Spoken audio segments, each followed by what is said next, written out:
Hey everybody, Don Georgevich here with the Job Interview Tools, and today I want to give you 5 easy things that you can do that will impress your interviewer so that you can land the job that you want. Now we all know that a tough interviewer can really just shake your confidence and make you doubt yourself and your abilities, even if you've done your homework for the job.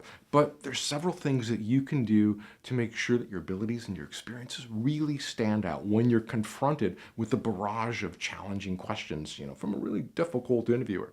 Now, first thing is, remember that first impressions last a lifetime. So the first thing you want to do is warmly greet your interviewer by, just saying hello and tell them how excited you are to be here. And if you can, shake their hands to introduce yourself. You can't if you're over Skype or something like that. But, while you're doing that, make good eye contact and smile, but don't stare at them or anything like that. Now, this is just the beginning of the rapport building process. And so, like I said, first impressions last a lifetime. So that's why you want to come across as friendly and approachable. And that's what they're really going to remember about you. And I can't stress this enough. Smile. I mean, when you first meet the interviewer, when it's appropriate during the interview, just smile. I mean, people who are upbeat and have strong interpersonal skills are more likely to be hired. I mean, even if you're, talking on the phone, they can hear it in your voice. They can hear you're upbeat. They can hear it when you're smiling. Now, remember, they called you because they were impressed with your resume. So they're potentially interested in hiring you. So this alone should just kind of make you feel good and boost your confidence so that, when you show up, you actually feel good about yourself.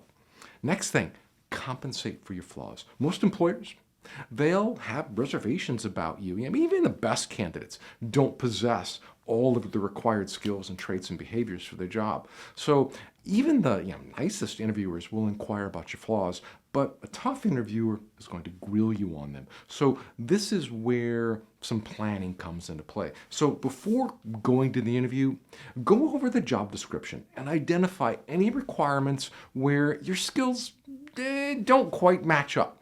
And once you've identified your shortcomings for the role, then you can start planning how you're going to respond to questions that may challenge your areas of weakness. Now, you should be able to demonstrate what actions that you're going to take to mitigate the impact of your weaknesses, as well as what you're doing to improve your skills in that area. So, for example, if you lack a specific qualification, you should explain how your work experience provides you with a comparable or greater level of knowledge, and then demonstrate that you're working towards obtaining that qualification. You see, by taking this approach, you're confronting the issue head on while alleviating any of their concerns that they might have about you.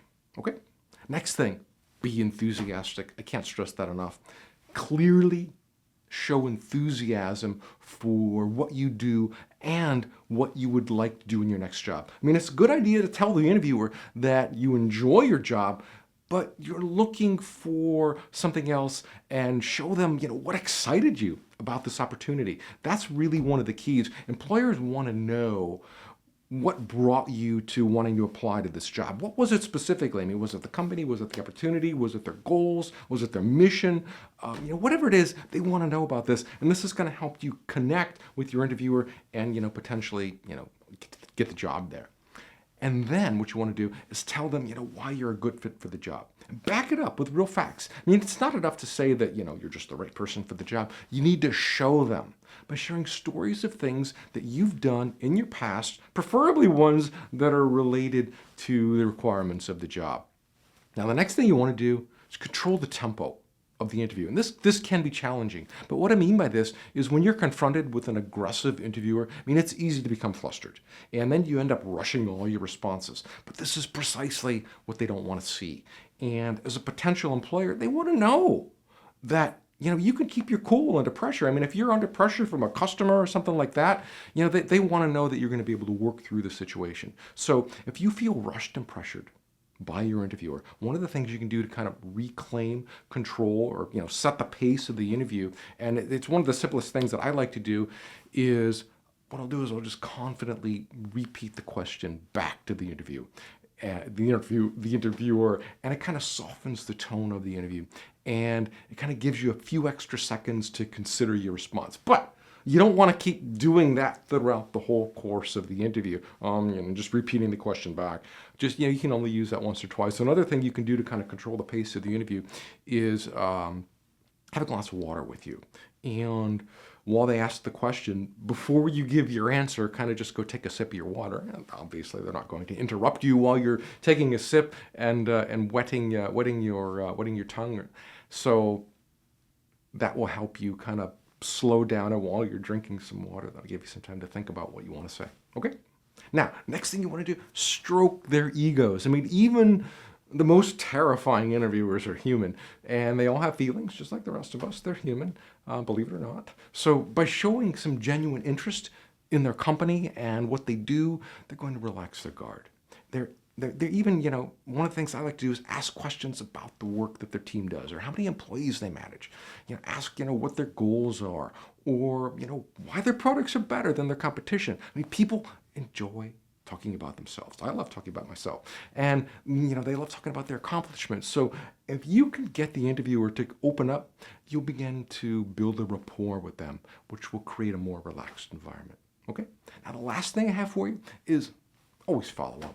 Really, always follow up. Many candidates are going to be discouraged by a grueling interview. Maybe it didn't go the way they wanted, So as a result, they end up not doing anything. So what you want to do is, whether the interview was good or bad, send a follow-up email, usually within 24 hours.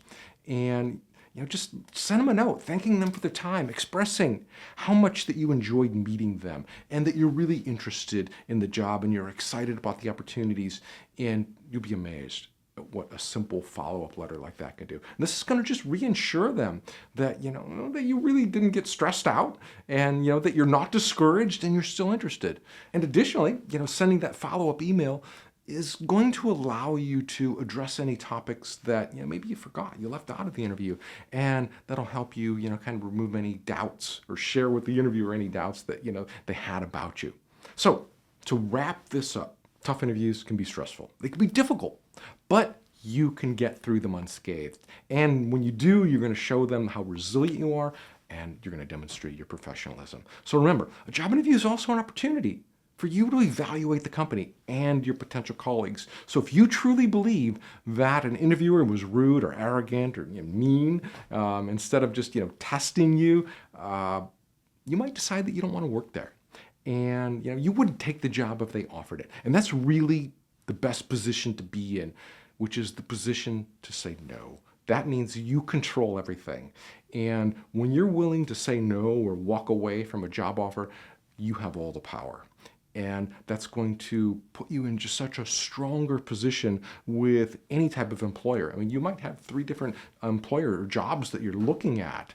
And if you're willing to say no to the first 2 and willing to say yes to the third, it's just puts you in the ultimate position that everybody wants to be in. So that is all I have for you. But I have a gift for you today. Since you're here watching this, I want to give you my free top 10 interview questions guide. This has the answers to the 10 most common interview questions, like, why do you want to work here? What are your weaknesses? Tell me about yourself. And it's going to go into detail. It's going to show you how to give really good answers to those so that you really impress your interviewers and you can land the job you want. Now, this is free. You can download this from jobinterviewtools.com/top10. My gift for you, my gift to you just for being here today.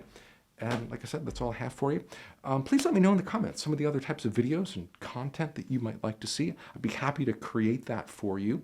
And if you found this video helpful, please give it a thumbs up. I would very much appreciate it. It helps me understand the kinds of things that you do like to see. And if you want to get notified every time I release a new video, please subscribe to my channel and I'll let you know. Again, that's all I have for you. I wish you the very best on your next interview, and I do hope you land your dream job. I'm sure you will, and I kind of think you will too. So see you in the next video. Bye now.